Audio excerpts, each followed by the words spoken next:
नमस्कार सोनमडे टिप्स को आपको बहुत बहुत स्वागत। आप समस्ते जानते प्रेग्नेंट महिला जितेबाला पेट बाहरी थाई से पेट को देखिकी ही बाहर लोक मैंने जापरि था कि से महिला प्रेग्नेंट अच्छा बोली। तो आप समस्ते भावुवे कि पेट प्रेग्नेंसी समय कौ मसरू बाहर स्टार्ट होता है एवं जदि आपंकर ए 6 मास 7 मास कि 8 मास चली आपंकर पेट जदि छोट अच्छी ताहले यह कौन पाई एमती होता है यार कारण कौन एवं जदि आपंकर पेट बहुत बड़ बाहरी ता पछरे कौन कारण अच्छी। तो आज भिडियो आम यही सबू विषय कथा बात चलतु आज भिडियो को आरंभ करवा।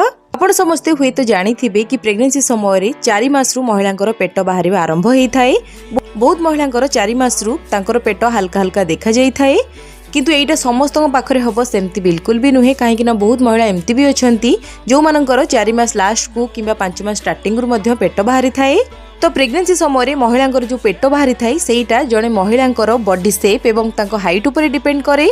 कौ महिला पेट जल्दी बाहर कौ महिला पेट डेरी बाहर सेटा पूरा अलग अलग होता है। जमती मुझे कहली महिला बॉडी शेप को लेकिन हाइट को लेकिन जमती जदि आपंकर हाइट कम अच्छी और आप पतला अच्छा ताहले आपंकर पेट बहुत जल्दी देखा किंतु जदि आप टिके मोटा अच्छा ताहले आपंकर पेट टिके लेट रे जना पड़िबो एवं जदि आपंकर हाइट टिके अधिक अच्छी ताहले मध्य आपंकर पेट टिके डेरी रे जना पड़िबो।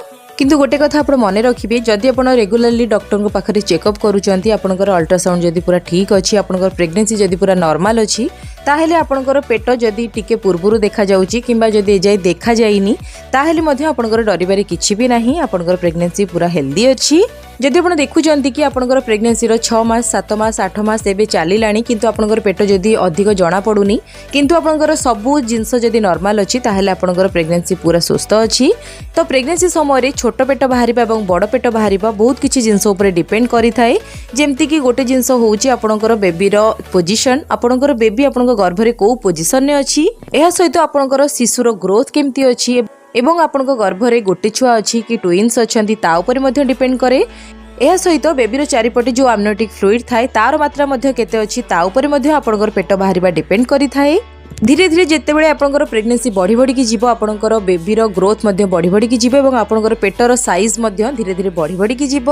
जितेबाला जड़े प्रेग्नेंट महिला 8 मास कि 9 मास चालू थाए से समय बहुत महिला पेटर शेप चेंज हो जाए जो महिला आगो को नॉर्मल डिलीवरी हबारे थाए कहीं से समय बेबी हेड डाउन पोजिशन को आसी जाई थाए माने बेबी तार मुंड को तल आड़ को एवं तार गोड़ को ऊपर आड़ को कर सारी थाए जो कारण महिला पेट तल आड़ को टिके झुलिला भली लगी थाए एवं ऊपर आड़ को टिके खाली खाली फील होता है एवं एही समय महिला पेट आग अपेक्षा मध्य टिके छोट जना पड़ी थाए।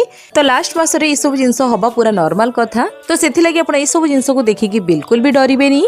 एसब जिनस जदि आपंकर होउची ताहले आपण सियोर ही पारिबे कि आपंकर नॉर्मल डिलीवरी ही हबो। किंतु आ गोटे बहुत इंपोर्टेंट कथा आपण मन रखिबे जदि आपण देखुचंती आपंकर 6 मास ऑलरेडी चलिलानी किंतु आपंकर पेट जदि बाहर को बाहरिनी काहाकू जना भी पड़ुनी आपण प्रेग्नेंट अछंती बोली ताहले निश्चित भाव में आपण डॉक्टर को कंसल्ट करिवे आपण अल्ट्रासाउंड करिवे कि जहाँ भी करिवे डॉक्टर आपंकर टेस्ट करिकि सब जिनस आपण को सियोर करेबे कि आपंकर प्रेग्नेंसी सुस्थ अच्छी कि नहीं।